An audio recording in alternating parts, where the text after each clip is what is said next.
Hello my friends, welcome to my very first video about my brand new motorcycle, the Husqvarna Norden 901, which replaced recently the 790R, KTM 790R that I had been riding since March 2019.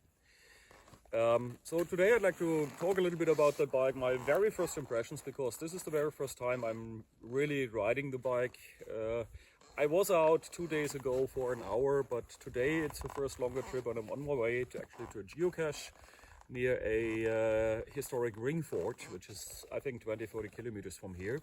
So quite nice riding here, and it's perfect weather. It's about 10 degrees, but you still need to be careful. You can still have surprises like this one I had just a few kilometers before. So sometimes it's really hard right now with the roads, the gravel roads being wet, to see if you have the sun from behind, to see actually what is ice and what is water. So I need to be very careful if you hit such an ice patch. That is not quite without danger, of course. But to come back to the bike, as a summary, very first impression, I can say the difference between the 901 and the 790 is not really big.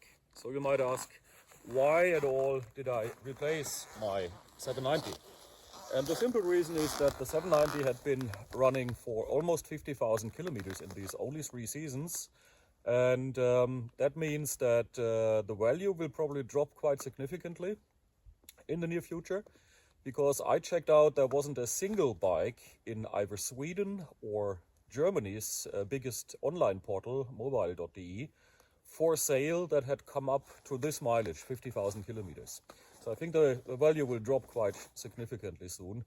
So it was time to say goodbye, and even that I never had any really serious problems with that bike, it was almost 100% reliable. I hope I'm positively optimistic that the 901 will do the same.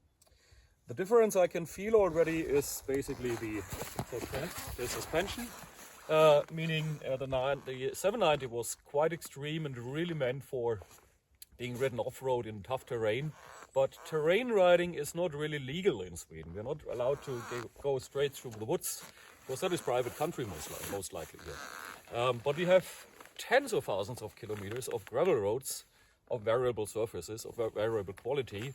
And that's where this bike is basically at home. And you can already see how that looks like after a few kilometers now here in spring with these wet roads.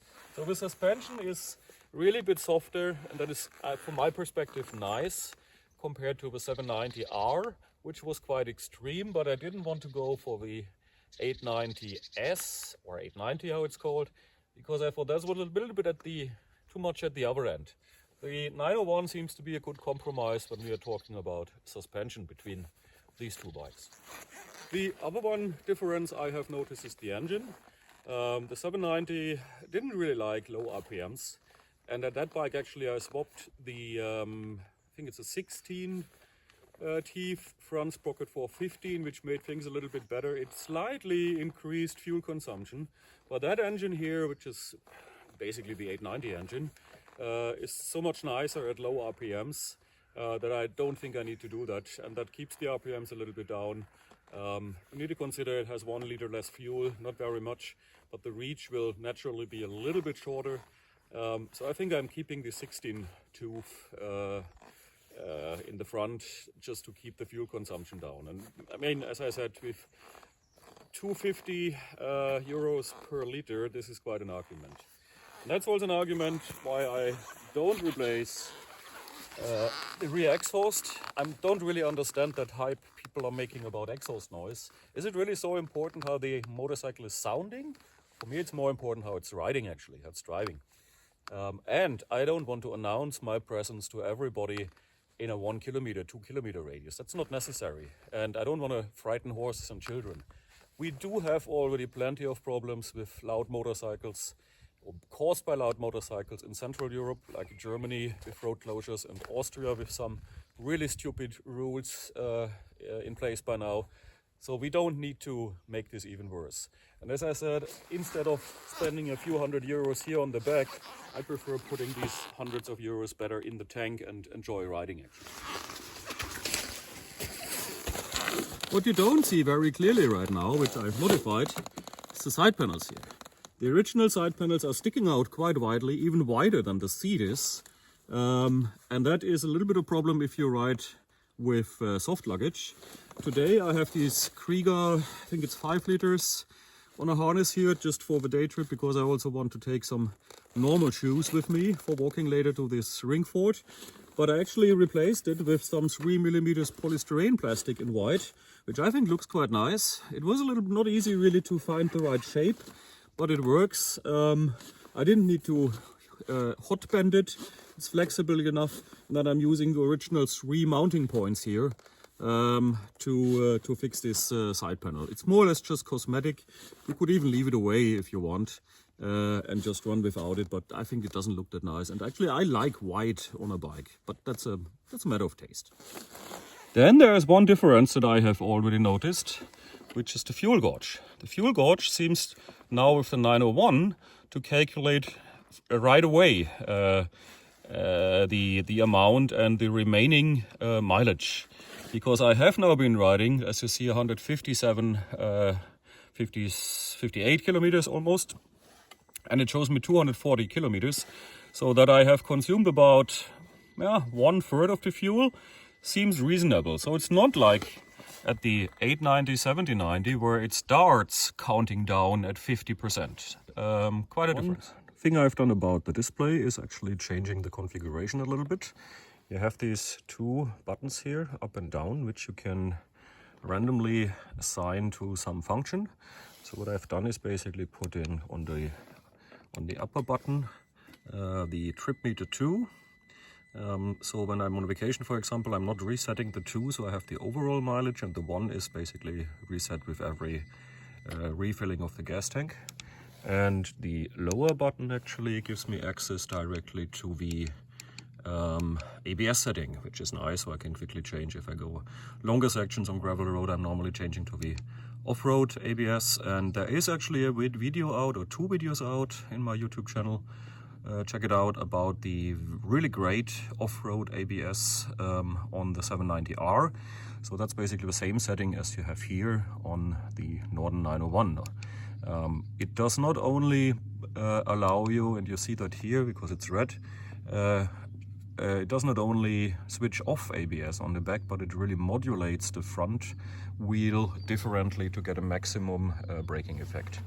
I've also mounted my trusted Montana 700 on this original KTM-Husqvarna holder on the mounting point here, but actually it is quite shaky, so I'm not sure if I leave it like it is. It's nice to have it in this angle, but on the 790 I had a rum ball here on the steering head, and then an arm, and that was rock solid. So maybe I'm changing back to that. I'm not sure yet. It's really nice. There is a switched 12-volt outlet here, or connector, 2 connectors actually, here under the cover, which you remove in order to mount the GPS. So very easy to access. You don't need to disassemble this whole front like you needed to do with the lamp mask on the 790. What I've also removed are the passenger handles here, because again that makes it a little bit easier to add on soft luggage. And I'm normally, if I'm traveling, I'm using the Moto system, which lays over here, or sits basically on the rear seat, and then I'm using the back plate for like tent or maybe an additional photo tripod or something like that. Tires, the bike comes with these Pirelli, Scorpion, whatever it is. It's been quite wet today, and I even had, as I said, if you've seen, a few patches of ice. Seems to be okay for my kind of riding. One of my criteria is also mileage, because I'm doing quite a lot of miles per year. 10, 15, 20,000 kilometers is not unusual.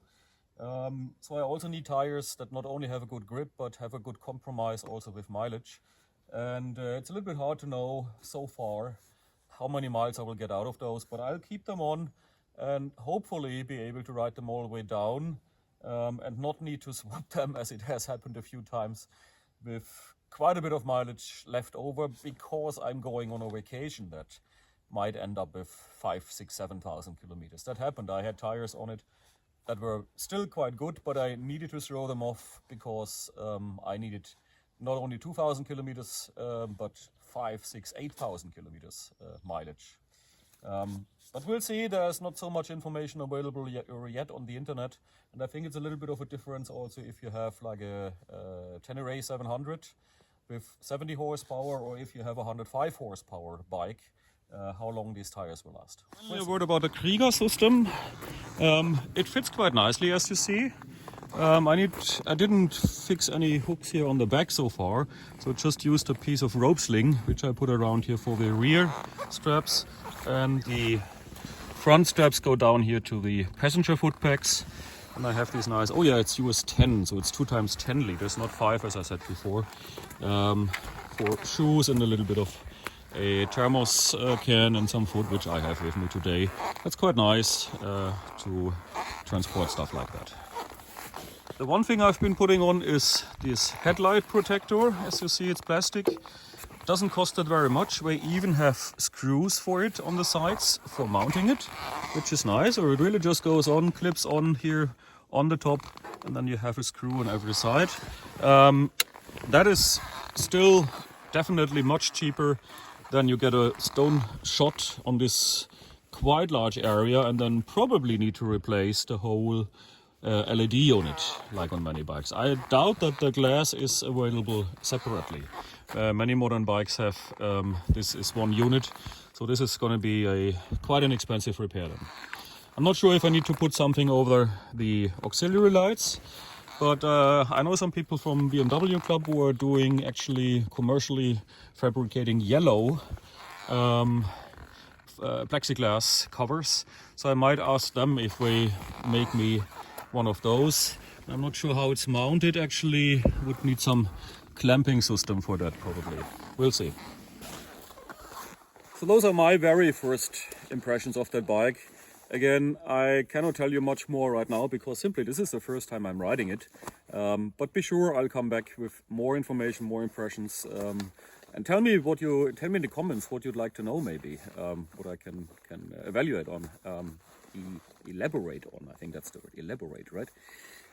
Anyway, there are already quite a few videos out in YouTube. Check out for those. I think the reason for that is also that many countries had received their bikes before we got it here in Sweden. It surprised me a little bit. But of course, only the name Husqvarna is Swedish today. The bikes are made in Austria, so it doesn't really have a connection to Sweden any longer. But I like the idea. Husqvarna as a Nordic brand, and even the name Norden 901 of course is nice. And you might know that Lyndon Poskett made this great promotion video for Husqvarna actually in Sweden. It was funny, we could have almost met because I was at the same spots that he was in the same summer, but probably at another time. Anyway, thanks for watching. Give me a thumb up if you liked it and tell me what you didn't like, and maybe see you soon in the future again. Bye. One more thing that I actually forgot yesterday when I was recording the video outdoors is the one problem I have discovered with the 901. And that was that I found some pinkish fluid in the engine guard below the engine, which I figured out is cooling liquid actually. So there was a leak, and I could locate that leak to one of the big, I think it's 1 inch, cooling hoses connecting the radiator with the engine, and in that case it came out of the connection just above the exhaust ports.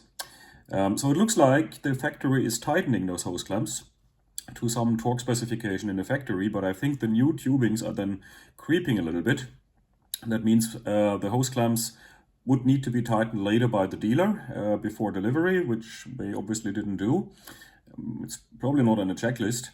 And I could tighten 3 of those hose clamps about 1 turn without big resistance. The 4th one would require the tank to come off. So I'm leaving that to the dealer, who is informed to do that at the first service at 1000 kilometers. So make sure you take a look at your hose clamps if they are really tight, otherwise you might leak some cooling liquid. Okay, that's it really for now, and see you again. Bye.